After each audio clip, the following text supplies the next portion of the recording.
10 মুহররমের রোজা, এই রোজার ফজিলত তা আমরা জানি। নবী করিম সাল্লাল্লাহু আলাইহি সাল্লাম বলেছেন 1 বছরের গুনাহ আল্লাহ ক্ষমা করে দেন এই রোজার বরকতে। তবে মুহররমের 10 তারিখের রোজার সঙ্গে আগে পরে যদি মিলিয়ে আরো একটা রোজা রাখা হয় ভালো। এখন ইহুদিরা রোজা রাখে কিনা মুহররমের 10 তারিখে আমার জানা নাই। একসময় তারা মুহররমের 10 তারিখে রোজা রাখত।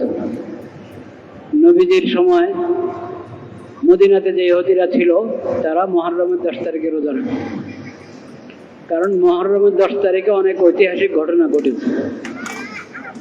একটা তো মানুষ বানিয়ে অনেক কথা বলে, ওগুলো তো ঠিক না, কিন্তু কিছু ঐতিহাসিক ঘটনা আছে।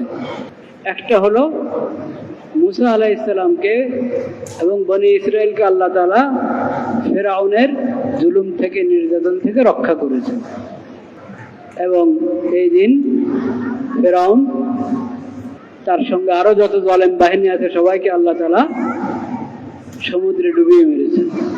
এই নিয়ামতের শুকর হিসাবে তারাও রোজা রাখে।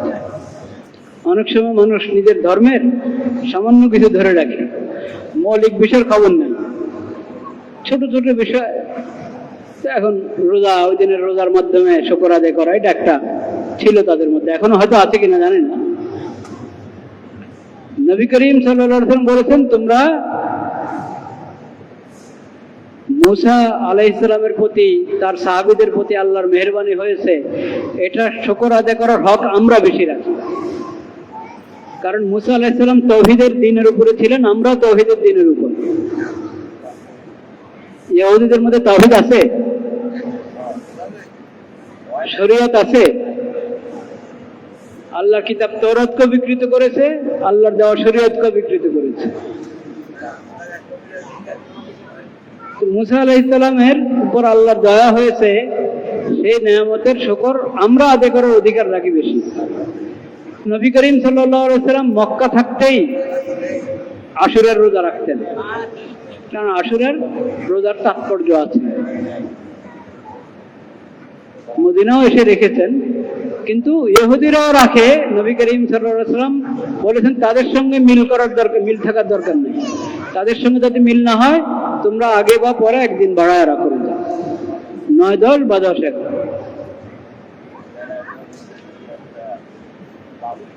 এই যে ইহুদিদের বদখাসলত এবং আল্লাহর লানত অনেক কাজ তারা করেছে, তাদের পূর্বপুরুষরা করেছে, তারা করেছে।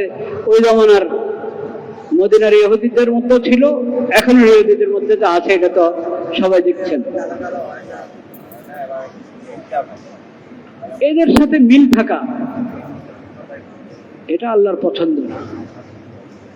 আল্লাহ তাআলা মুসলিম উম্মতকে স্বাতন্ত্র্য দান করেছেন।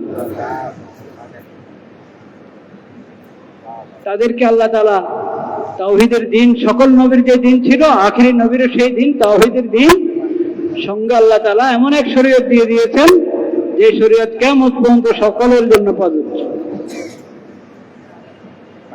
এর মধ্যে, এই শরীয়তের মধ্যে সভ্যতা, কালচার সব আছে।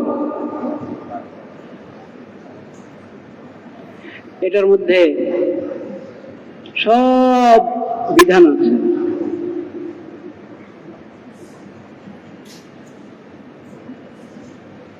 মুসলিম উম্মতকে আল্লাহ তাআলা কোনো দিক থেকে ফকির বানান নাই, যে তারা কোনো বিষয়, দিন শরীয়তের কোনো বিষয়,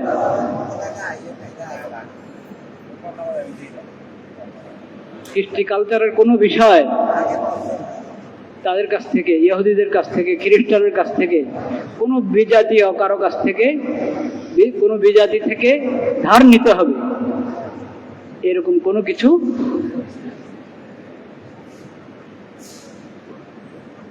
কোনো অভাব, কোনো কমি এই দ্বীনের মধ্যে, এই শরীয়তের মধ্যে নাই।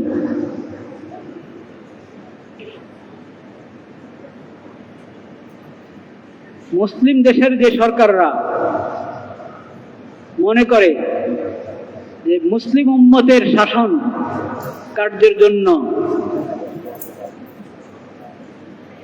বিজাতিদের থেকে ধার নিতে হবে, পশ্চিমাদের থেকে ধার নিতে হবে।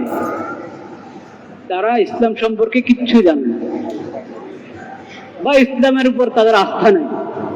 দুটার একটা।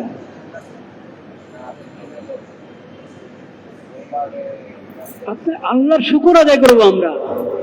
নবীজি বলছেন শুকর আদায় করো এভাবে যাতে তাদের সাথে তোমাদের মিল না হয়। আল্লাহ এই উম্মতকে স্বাতন্ত্র্য দান করেছে।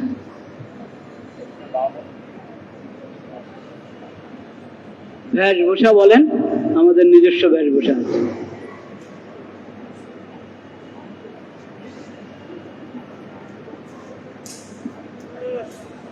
ইবাদতের মধ্যে যেমন আমাদেরকে আল্লাহ বিধান দিয়েছেন, লেনদেনের ক্ষেত্রেও বিধান দিয়েছেন। আজকালের ভাষায় যদি বলি, অর্থনীতির ব্যাপারে কোরআন এবং হাদিসে হেদায়েত আছে কি নাই? শিক্ষানীতি আছে কি নাই? আছে।